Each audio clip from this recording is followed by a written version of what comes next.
Hi friends, welcome to Lakshmi Ruchi Nalabagam. எல்லோரும் எப்படி இருக்கீங்க?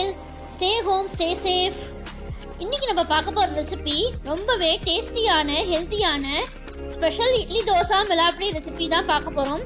வாங்கோ அதை எப்படி பண்ணுறதுன்னு பார்க்கலாம். ஸ்பெஷல் மிலாப்படி அரைக்கிறதுக்கு தேவையான இன்கிரீடியன்ஸ் என்னங்கிறத பார்ப்போம். அரை உளுத்தம்பருப்பு 1 கப்பு, கடலைப்பருப்பு 1 கப்பு, கருப்பு உளுந்து 1/4 கப்பு, பொட்டுக்கடலை 1/2 கப்பு, கொள்ளு 1/4 கப்பு, வெள்ளை எள்ளு 1/4 கப்பு, கெட்டி பெருங்காயம் ஒரு சின்ன பால் சைஸு. நீங்கள் பொடி பெருங்காயமாக எடுக்கிறதா இருந்தால் 2 டேபிள் ஸ்பூன் எடுத்துக்கோங்க. மிக்சட் நட்ஸு பாதாம் முந்திரி ஒரு 10 பீஸு, சிரோஞ்சி சீட்ஸ் 2-3 டேபிள் ஸ்பூன், கருவேப்பிலை வாஷ் பண்ணிட்டு வச்சுருக்கேன் 1 கைப்பிடி அளவு, மிளகா 150 கிராம், நல்லெண்ணெய் தேவையான அளவு. இதுதான் இதுக்கு தேவையான இன்கிரீடியன்ஸ். இதை நம்ம இப்போ எப்படி பண்ணலாங்கிறத பார்ப்போம். அப்படி பண்ணுறதுக்கு நம்ம ஃபஸ்ட்டு கடாயை ஹீட் பண்ணிவிட்டு எண்ணெய் 2 டேபிள் ஸ்பூன் ஆட் பண்ணிக்கிறேன், நல்லெண்ணெய். இதில் நம்ம பெருங்காயம் பொரிச்சு எடுத்துக்கலாம். நல்லா இதை பொரியணும்.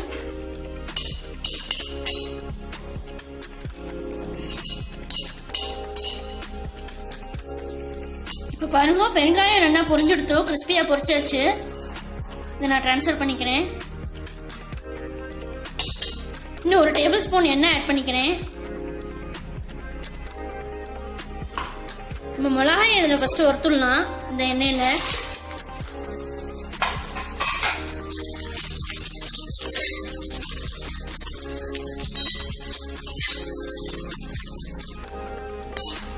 பாருங்க, மிளகாயும் வறுத்தாச்சு. மீடியம் ஃப்ளேம்லேயே தான் வச்சுட்டு வறுக்கணும்.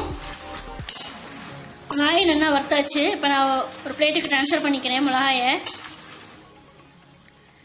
நான் இப்போ அடுத்தது எள்ளு ஆட் பண்ணிக்கிறேன் 1/4 கப்பு. இது நம்ம எண்ணெயெல்லாம் ஊற்றி வறுக்க வேண்டாம், அப்படியே ட்ரையாக வறுத்தா போகிறோம். இனிமேட்டு எல்லா சாமானுமே இனிமேல் ட்ரையாக வறுத்தா போகிறோம். ஒன்லி நம்ம மிளகாயும் பெருங்காயம் மட்டும்தான் எண்ணெயில் பொரிச்சு எடுக்கணும்.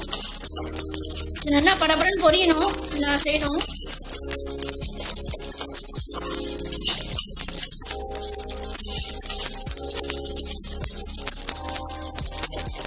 பாருங்க, எள்ளும் வறுத்தாச்சு. நம்ம நான் ஒரு பிளேட்டுக்கு ட்ரான்ஸ்ஃபர் பண்ணிக்கிறேன்.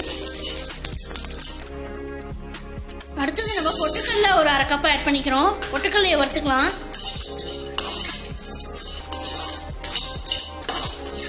இதோட நான் வேர்க்கடலையும் ஆட் பண்ணிக்கிறேன். ஒரு 4 டேபிள் ஸ்பூன் வேர்க்கடலை. நீ நல்லா சவக்க வறுத்துக்கணும்.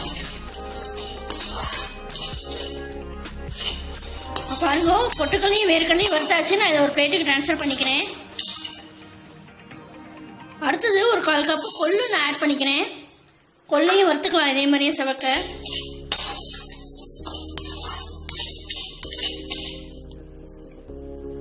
பாருங்க, கொள்ளையும் வறுத்தாச்சு.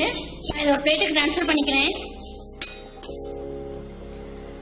அடுத்ததா பாதாம் முந்திரி சிரோஞ்சி சீட்ஸ் அதை வறுத்துக்கலாம்.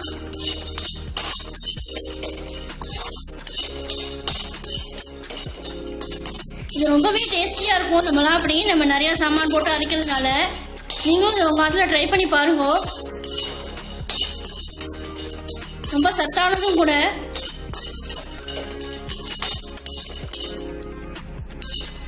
பாதாம் முந்திரி சிரோஞ்சி சீட்ஸ் வறுத்தாச்சு. நான் இதை ஒரு பிளேட்டுக்கு ட்ரான்ஸ்ஃபர் பண்ணிக்கிறேன். இப்போ அடுத்ததா உளுத்தம்பருப்பு 1 கப்பு, கருப்பு உளுந்து 1/4 கப்பு, கடலைப்பருப்பு 1 கப்பு. இது எல்லாமே ஒன்றாவே வறுத்துக்கலாம். என்ன செவக்காய் இது வறுத்துக்கணும். இது 3த்தையுமே ஒன்றாவே நல்லா வறுத்துக்கலாம்.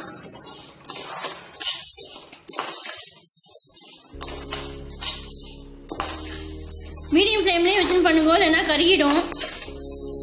ஒரே மாதிரி சீராக கலரிண்டே இருக்கணும்.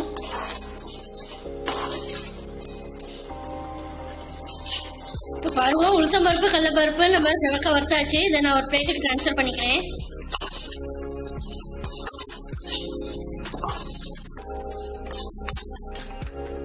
இப்போ நம்ம கருவேப்பிலையை ஆட் பண்ணிக்கலாம். நல்லா கிறிஸ்பாக ரோஸ்ட்டாக வறுத்துக்கலாம். இதையும் கருவேப்பிலையும்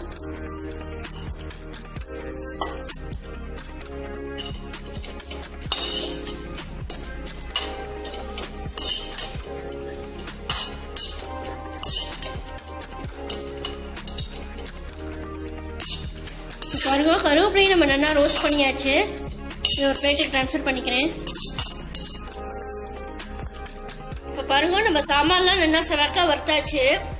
நம்ம மிக்சியில் அரைக்கச்சே மிளகா, உப்பு, பெருங்காயம் இதை மூணுத்தையும் நல்லா ஸ்மூத்தாக கிரைண்ட் பண்ணிக்கணும், நல்லா நைஸாக கிரைண்ட் பண்ணிக்கணும். அதுக்கப்புறமா சாமான்லாம் தனியாக செப்பரேட்டாக கிரைண்ட் பண்ணிக்கணும். அது ஒரு 80% அரைச்சா போகிறோம். அதுக்கப்புறமா ரெண்டுத்தையும் சேர்த்து ஒன்றா மிக்ஸ் பண்ணி வைக்கணும். நம்ம இதை அரைச்சிட்டு பார்ப்போம்.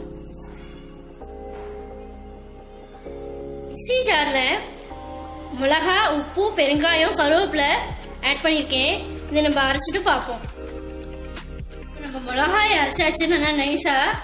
அடுத்தது நம்ம சாமான் அரைச்சிக்கலாம் ஒரு 80%. இப்போ நம்ம மிளகா அப்படியே நல்லா ஜோராக அரைச்சாச்சு. இப்போ பாருங்க க்ரன்ச்சியாக அரைச்சிருக்கேன். உளுத்தம்பருப்பு, கடலைப்பருப்புலாம் கொஞ்சம் க்ரன்ச்சியாக இருந்தால் தான் நல்லாயிருக்கும் நம்ம மிளகா அப்படி சாப்பிட்றச்சு. இப்போ நம்ம ஒன்றா மிக்ஸ் பண்ணிவிட்டு பார்ப்போம். பாருங்க நமக்கு ஜோரா மிளகா அப்படி ரெடி ஆயிடுது, நல்லா ஃபைனாக ரெடி ஆயிடுது. இது நீங்களும் உங்கள் காலத்தில் ட்ரை பண்ணி பாருங்க. ட்ரை பண்ணி பார்த்துட்டு எனக்கு எப்படி இருந்ததுன்னு கமெண்ட்ஸில் சொல்லுங்க. இது நீங்கள் நல்லா ஒரு ஏர்டைட் கண்டெய்னரில் போட்டு வச்சுருந்தா 2 மாதத்துக்கு நமக்கு தாராளமாக வரும். இது ரொம்பவே ஹெல்த்தியான மிளகா அப்படி. நிறையா சாமான் நம்ம இதில் ஆட் பண்ணியிருக்கிறதுனால ஹெல்த்தியான சாமான் நம்ம இதில் நிறையா ஆட் பண்ணியிருக்கோம். அப்படி காம்பினேஷனாக சின்னதாக பன் தோசை வாத்திருக்கேன், இருப்புச்சட்டி தோசை. ரொம்பவே நல்லாயிருக்கும், டேஸ்டியாக இருக்கும். ஃப்ரெஷ்ஷாக மிளகா அப்படி அரைச்சி பன் தோசை சாப்பிட்டா ரொம்பவே டேஸ்டியாக இருக்கும்.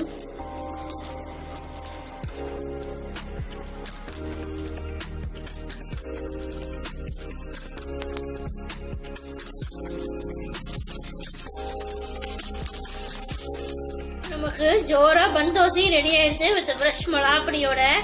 நீங்களும் இந்த கோம்போவை ட்ரை பண்ணி பாருங்க. ட்ரை பண்ணி பார்த்துட்டு எனக்கு எப்படி இருந்ததுன்னு கமெண்ட்ஸ்ல சொல்லுங்க.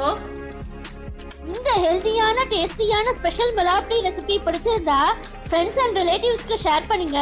என்னுடைய லக்ஷ்மி ருச்சி நலபாகம் சேனலுக்கு மறக்காம சப்ஸ்கிரைப் பண்ணிக்கோங்க. நான் வேற ஒரு இன்ட்ரெஸ்டிங்கான ரெசிபியில உங்களை மீட் பண்றேன். Thank you, bye bye.